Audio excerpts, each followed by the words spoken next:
What's up, guys? This is Mike Loris, going to be casting League of Dota Season 2, Week 3. I think I've casted this, well, at the end of this, for a complete season now, which is pretty damn cool. We're going to be seeing European love story, Euls. We've already seen them previously in 2 weeks ago, I believe. They're going to be taking on the Babkings, and I just made this whole thing about how I'm going to probably be calling them the Burger Kings, and there we go. Taking up the Silencer. They are definitely going to have it their way now. But European love story, going to ban out the Visage, a very, very strong ban, and the Babkings responding with the Timbersaw, Marana, as well as Death Prophet. Death Prophet a little bit more understandable. Marana, usually there's enough ways to work around that hero that she doesn't necessarily warrant a first ban. Like, you don't really normally see Marana in these first two hero slots. Usually she's like over here on the 4th slot or something like that. Unless you open up with like what, Bane something or other, like Bane Visage, then you're like, well, we should probably ban the Marana again for the second stage. But this is clearly not going to be something like that, because first of all, Marana is out of this pool. Second of all, Babking's gonna choose a Silencer as their first pick. I think there's been one other game in this tournament where I've seen a Silencer being played, and he got utterly demolished. That team, I believe, also featured a Centaur and got demolished really hard. Well, who else did they have? They had like all these weird picks that no one sees, and I was really excited. I think there was an Axe in there somewhere. It just didn't work, so that was kind of a shame. But Silencer, the hero that we don't really see all that often. He is incredibly soft and weak in lane, and you're going to make up for a weakness of Silencer. You might as well pick a hero that's the complete opposite. It's Viper. They both have orbs. That's pretty much where the similarities end. Viper is a lane dominator. It's very, very difficult to beat Viper in lane in 1v1. Bristleback, I mean, he's probably one of the best heroes to endure Viper, but he's not going to beat Viper. That's not going to happen unless you have very heavy support. And we have a Nyx Assassin being picked up very early by Euls. So Bristleback, Nyx Assassin, don't really know where they're going, don't really know where either team is going at the moment, but Babkings with the Silencer pickup instantly into the Viper. I'm inclined to think that, well, I mean, usually Viper goes towards the mid lane. That's usually just a thing. And usually Silencer goes towards the mid lane. Support Silencer is extremely weak, especially when you compare him to all these other supports that are seeing play, such as Visage, Venomancer, CM, Nyx Assassin, all those types of heroes. When you're picking up a Silencer who only has damage, I guess he has a little bit of silence or whatever, but that's not really a big deal. When you're picking up a Silencer, you're saying that your lanes are going to be inherently weaker at the expense of teamfight later on. Not many support heroes can give you that much teamfight and still have a early lane dominance, except for the Visage. That's why he's #1 permaban type of hero. But Silencer is going to sacrifice that early game in order to get to the late game. He can be a hard carry. He can be. Let me phrase that. He can be played as a hard carry. 10 seconds. And by that I mean you get Glaze of Wisdom and Last Word. Screw Curse of the Silent. It's probably not that good anyway. Very bad against Bristleback. Actually, it's terrible against Bristleback. You never do that. Never ever. I'm pretty sure that doesn't work.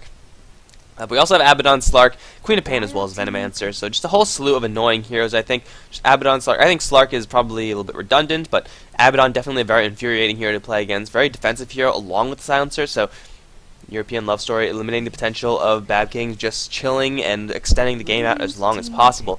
And then Babkings going to go with the Vengeful Spirit. So Vengeful Spirit's probably going to be holding down the fort on the support role.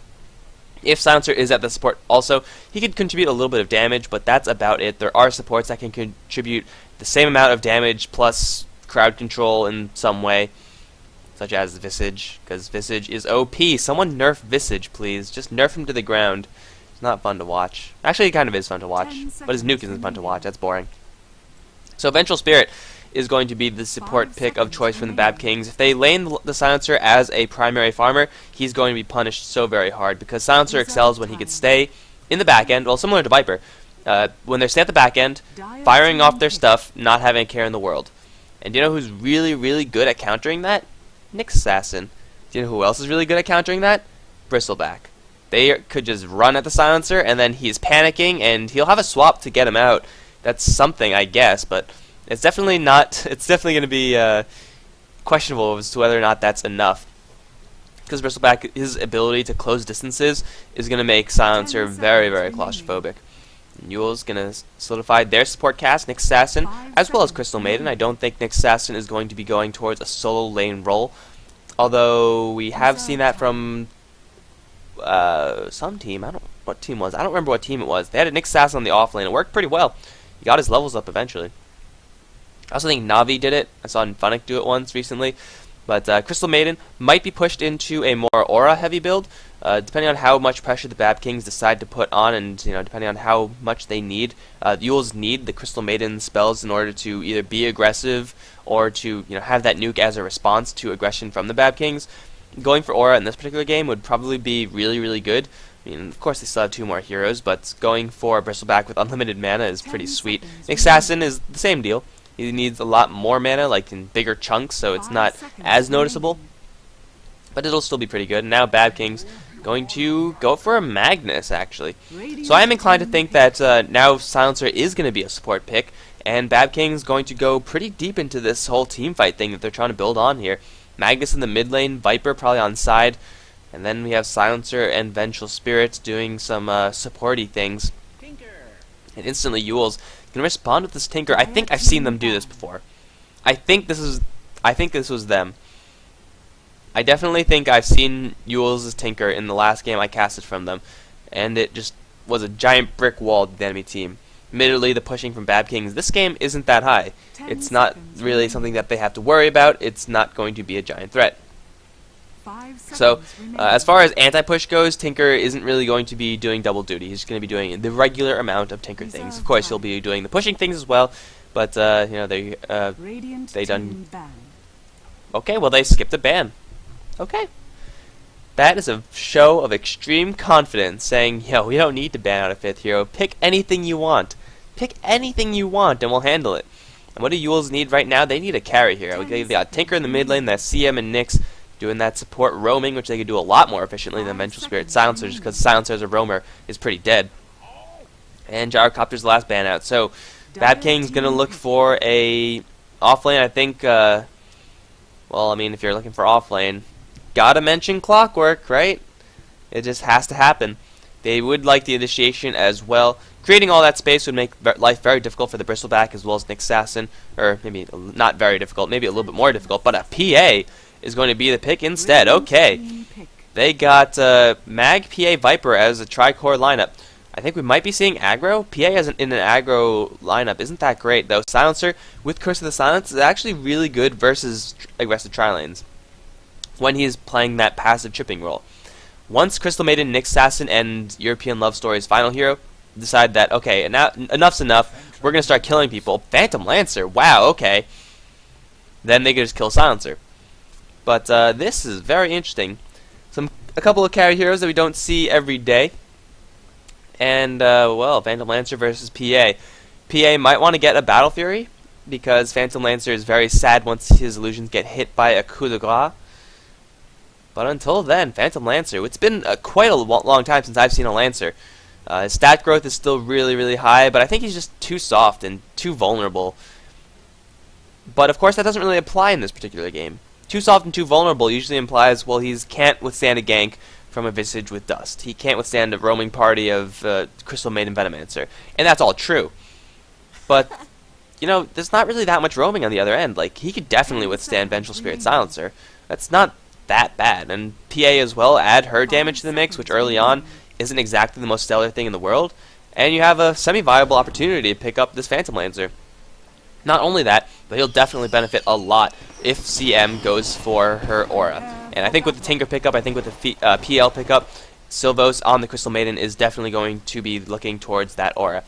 So once again, guys, this is going to be League of Dota Season 2, Week 3. This season is sponsored by eGamingBets.com, so be sure to check them out. Place some bets on esports and or League of Legends. Oh, it never gets old. It never gets old!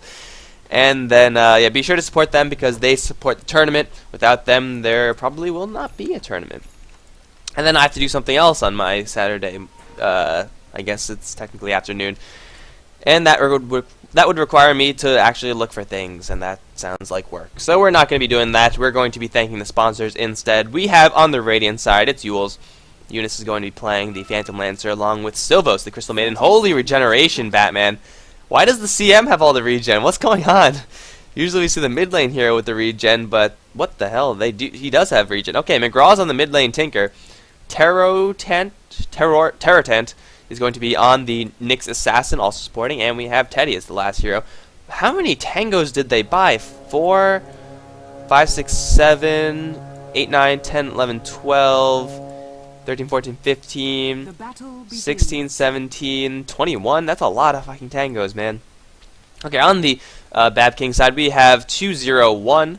It's actually the area code where I live in. He's going to be playing on the Viper. 750 is going to be on the mid lane Magnus. Jerson RP is going to be playing the support silencer, supporting Kano, I guess, on the Phantom Assassin. And then last but not least, we have Spaz, the Vengeful Spirit. It looks like it is going to be a mid lane matchup of Magnus versus Tinker, just as expected. And this particular matchup, Tinker isn't going to have the best times. I don't have much respect for Tinker as far as controlling a lane, because he does have a nuke, yes, but outside of that, it's not that much. And Magnus, he'll be fine. Tinker can't put that much harassment on Magnus. He doesn't exactly have a Shadow Strike. Bottom lane, though, BK201 is going to be in a little bit of trouble. He's going to get impaled right off the bat. No follow-up from the Phantom Lancer, though, and their Crystal Maiden is miles away. Going for another Toxin level 1 just for last hits is a little bit greedy, and by a little bit greedy, I mean very greedy. Because, yes, he will be able to get these additional last hits, I mean, technically, as he misses last hits. But at the same time, in this particular lane, you kind of want to be able to harass back Poison Attack, because right now, in this particular situation, right now, there's no supports in the lane. He could easily be laying the poison into Phantom Lancer and then pushing him back as much as he can. But, of course, he's not going to get punished for it, so it doesn't really matter in the long run since he is going to hit level 2. And if you get stats, so help me God, Viper, don't get stats. There we go, Corrosive Skin, that's fine.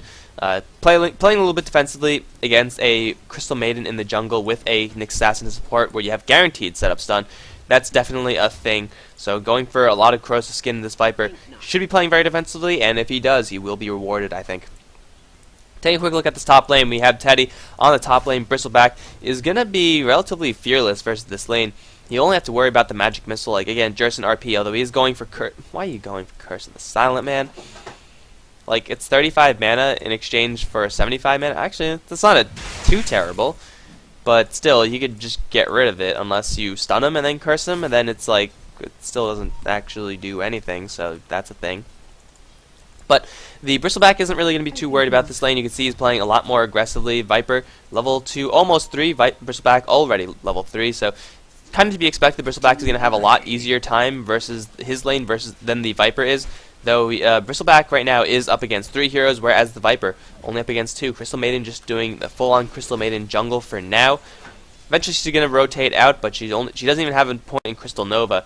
So probably is going to wait till level 3 and doing D-Ward at the same time. So once CM hits level 3, then she's probably going to have 1-1-1. Crystal Nova is going to be there along with that aura. Level 2 Lance and BK all of a sudden, or 201 is all of a sudden is in a lot of trouble, and I miss first blood, of course. Phantom Assassin dueling the Bristleback. He was like moving in and out the entire freaking time. I'm a scrub. I'm sorry, guys. I apologize. I'll uninstall it right after this game. But Bristleback claims first blood before he goes down, and he claims first blood versus the Phantom Assassin, which is huge. Although I think not much money was lost there. But Bristleback, either way, gets a huge chunk of change as well as a good amount of experience. Level 4 now. And the supports from BKs, I honestly I don't know what happened because I wasn't actively watching them, because Bristleback as a melee hero was hugging the enemy icons the entire time. But I'm assuming it was just PA getting a little bit too overconfident and underestimating the tanky nature of Bristleback. Even if you're hitting his front, this early on, Bristleback is 4 armor, he has a stout shield, he's going to be taking quite a few hits. Alright, we got to pay a lot more attention to Teddy right now, because he can definitely make things happen if the PA decides to let things happen. Tinker level 5 now is going to be going for, it looks like a laser March build. Usually we only see 1 point in laser, but sometimes you just got to hit him with that pure damage. And he's holding on to 1 skill point in addition, but he's well on his way to his boots travel. Has enough gold for the boots, and oh, the race to the regen rune. McGraw with the body block is going to secure the rune, and then he might even get a kill on 750. He has more movement speed. He has the boots. 1 more hit. If you had missiles right now, man, if only you had missiles. Oh, man. I mean, he was going for a lot of laser. He still got value. But, oh, wait, no, he doesn't have boots. I thought he had boots for some reason. Okay, well, the Magnus gets to live. McGraw is forced to let that one go. In the top lane, we see Teddy just being an absolute nuisance. Look at him. He's running towards these 2 heroes, not giving a crap in the world. And Silencer and PA both have got to back up. And now in the bottom lane, BK, or 201 rather, Gonna get hit with a Lance. Where's that next assassin? He went towards the mid lane, but there's a Frostbite after the Crystal Nova, and Eunice should be able to hit this last. Yes. Getting the last hit as the Phantom Lancer is always going to be extremely helpful. 1,700 gold on him. Farming extraordinarily well on top of the gold per minute chart. In fact, Babkings definitely falling behind. Top of the gold chart for them is in fact the PA. Magnus having a lot more trouble with this mid lane than I think Magnus should have. Eunice leading the way, and he has 1,800 gold. It could be a Diffusal Blade. It could be a Radiance Rush. I really am not a fan of the Radiance Rush on the Phantom Lancer. I like Diffusal Blade, or Drums is pretty good too. Nice, well-rounded item. And pretty useful for this Phantom Lancer to have, especially if rotation comes in, or if the giant CC or giant crits come in as well. Teddy's just doing this thing. He's like probably just going to chase down this PA and kill her instantly, though jukes from the PA as she uses Phantom Strike to get out. Teddy he's winning this lane. And not even just winning this lane, he's demolishing this lane. It's 1v3, and he's just running past the tier 1 tower in order to get damage on the Phantom Assassin. The top lane is on complete lockdown right now from Euls. Mid lane is also doing well because 750 rather, you actually can't get close to this or else he'll just die. Magic Missile onto Teddy, but 2 points in Bristleback. What is this guy going to do? He's got to be careful also. Teddy could just turn around and do this, and then just kill him. Phantom Strikes around, but Kano doesn't actually want to get close to this. Teddy going to get hit again. The Quills will not be enough. Spaz and Kano both, well, they'll smoke away. Trying to get away from Sylvos, I think. Do they see? Oh, no, Spaz, that's the wrong way. What are you doing, Spaz? You don't go that way. I don't know what that smoke was about, but now Kano is also in a lot of trouble. Oh, he has no mana for a TP, but I don't think Sylvos knows that he's here. Yeah, Pink's coming back in. Oh, no, he might. Sylvos, get in there, Sylvos. Get in there. There's the last word. Okay, he's going to take the damage. I don't think he knows the PA is still around. But either way, Spaz dying when he really shouldn't have. I don't know what that smoke was about. If you're going to smoke like that in front of the enemy creeps, that's like a full-on retreat. We need the movement speed smoke, but that's definitely not really what happened. In the meantime, 201 can get locked down by a Spirit Lance into Impale. Using that Spike Carapace for additional amount of stun, and Viper definitely not having a good time on this bottom lane. 2 deaths rather, to his name, and 8 last hits only. Really going to struggle to get his farm up. So right now, Euls have this game on complete and utter lockdown. Babkings losing every single one of their lanes, now 750. The jaws of death are closing in. Let's see if this freehand Impale can land. It will. And then Spike Carapace. No, he's going to get brought back with the mana burn to kill. 750 going to go down. And unfortunately, CM not in the area to help out. Now Kano, though, going to find Terror 10. Kano, though, not doing that much damage. He's only level 5 on the PA. And really, what could he do? He actually can't do anything. Especially if he gets hit with a level 4 laser, then he's going to absolutely do nothing. Like, actually nothing. Spaz moved down to the bot lane in an attempt of trying to shut down this Phantom Lancer, but he has a drum. He's going to be difficult to bring down. Now in the top lane, Jerson is also just going to be so dead. Like, it's not even going to be close. And that's why you don't get Curse of the Silent on Silencer versus the Bristleback. And also 750, this is not what you want to do. You have Shockwave, you have RP. If he's not in the tower, though, well, he might dive the tower. RP, one more Quill Spray. Teddy's going to eat that like a man, but he's going to go down anyway. Spaz coming around from the side using that tier 1, which, by the way, is still up, to get in there. Like, when you're diving this far as Bristleback, you know that you're doing something well. So, until he dies, of course, then he's probably not going to do as much. That's how you say it in English. 1,600 gold on McGraw, and he's going to get hit with a huge amount of spells. Magic Missile, and then Kano's Payload, but the March of the Machines plus the laser will kill off the Phantom Assassin. Spaz running through that March. McGraw going to regen up, and he doesn't have rearm quite yet, so Spaz is going to be safe for now. Oh, unless Terror Taunt is here. Mana Burn, and then Spaz is going to take all the right clicks in the world. Jerson RP is around, but again, he really can't help out, and apparently that doesn't work. You can't Spike Carapace the last word, this just in. It doesn't work like that. Bristleback, in the meantime, killing off Magnus, getting that revenge kill on the top lane. The mid lane tower is slowly going down. Top lane tower is slowly going down as well. And Babkings struggling to find any sort of solution to this. 201 is left the bottom lane, but of course that means Eunice will receive full free farm. He's been receiving full free farm anyway. It's not really... Viper hasn't really been able to do much versus this Phantom Lancer. It's not a great hero versus Phantom Lancer, because Viper is purely 1v1 focused. I mean, his Poison Attack and Viper Strike, he could only put it onto one person. I guess he could split the difference, but still, it's not really a huge AoE thing. And Phantom Lancer, you want to hit the right one every single time. If you hit the wrong one, you're screwed. He's going to turn around on you, and you are going to get demolished. As a Viper, that is. But as of right now, Crystal Maiden with more gold income than the enemy Phantom Assassin. And McGraw, packing around those boosted travels, has hit that level of rearm, and now Teratant in the top lane. Might be in a little trouble, but it was a trap the entire time because Teddy is here, and here comes the Tinker. Can't actually get a kill on this because Teratant is way too far away for an impale, but regardless, they're going to put some hurt on this tier 2 tower. All the while, Eunice getting farm on the bot lane for free. Teddy's going to be very difficult to kill. He almost has enough money for a Vanguard on top of his power treads. And the wave is just going to keep on pushing in. Teratant has hit his level 6 mark and get in there with the Vendetta. Jerson, oh no, where are you going? There's nothing over there. He's going to get burned up in an instant, and now 750. He's invisible. I don't think they know about it. Teddy can get skewered back just a little bit. However, laser onto Spaz, doing a lot of damage onto him. He's going to go down in an instant, or soon enough, rather. There he goes. RP onto 2, but Teddy is remaining fearless. He's still alive. He's not going to go down unless there's another shockwave. Turn around. It's not in time. One more quill spray seals the deal there. It's a double kill for Teratant overall, and a tier 2 tower is not long to follow. That was a clean 4v4 fight, and Euls get out of there scot-free. Teddy, with the regen that he currently has, staying very healthy and very tanky as well. And McGraw doing just stuff like this, doing tinker things, just tinkery things. And then that is the top lane completely carved out. That's 11 minutes in. We got 12 kills on the board for Euls, and a very stacked Phantom Lancer. Boots of travel on him as well. So usually I would say Boots of Travel and Phantom Lancer, what the hell are you thinking? But in this particular game, when you have this much momentum, then your Phantom Lancer going for Boots of Travel is perfectly justified, I think. He's receiving 0 pressure right now.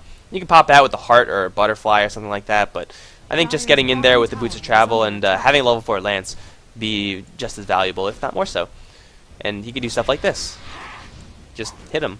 And then do that. And then they can't actually kill this Phantom Lancer because they have only 1 sentry. You're going to need a lot more than that unless you have a really hard stun. Vengeful Spirit stun, probably not good enough. Top lane's been completely carved out. Mid lane looks like it's going to be the next target. Teddy is going to be going straight up Basher. Random Ring of Health? Why not? That works, I guess. And then the mid lane. March of the Machines being layered on. Bristleback in the front lines with the maxed out Bristle. He's going to get hit with the Viper Strike, but look at that damage. He's not taking anything. BK going to get, dodge the impale, but he's going to get lasered, so he's going to be forced to back off. Teratant is going to get skewered back, however, getting a lot of people stunned with that spike carapace. He's now in the middle of nowhere. Teratant probably overextending a little bit too much. He's also, by the way, going for a Basher, and here comes Teddy. He sees a Vengeful Spirit, and Vengeful Spirit is looking oh so tasty right now. He's going to get in there with the quills, although McGraw is the laser's going to take the kill. Huge Nova onto 2, and then the Frostbite onto 750. Kano's there. He's going to drop, though. And Jerson RP is going to be the last one to go. And no, let Kittle kill him. Coward. Teddy. I mean, he would have died, but it still would have been totally worth it. So, Euls, they drop 2 overall. Or 1. They drop 1. They only drop Nyx, who dove way too far without the support of his team. And they pick up a whole slew of heroes. The entirety of the Radiant team is above the entirety of the Dire team. And, the late game potential, well, I think Babkings still do have technically better late game, though. Phantom Lancer at this point, he's just too farmed right now. This whole time, they've been fighting Euls on a 4v5 basis. When you have Eunice, who's going to be able to do Nature's Prophet things, then you got yourselves in a really, really sticky situation. Because you can't hold this tower. It's actually impossible to hold it. What are you going to do? It's not going to work. Like, you can't get out of there. Just March of the Machines everywhere. It's literally impossible. Unless they run into him right now. Spaz probably shouldn't go there. 2 supports. Well, they could actually clean up these 2 supports if Babkings realize that there's only 2 heroes here. Teratant gonna just walk right on out.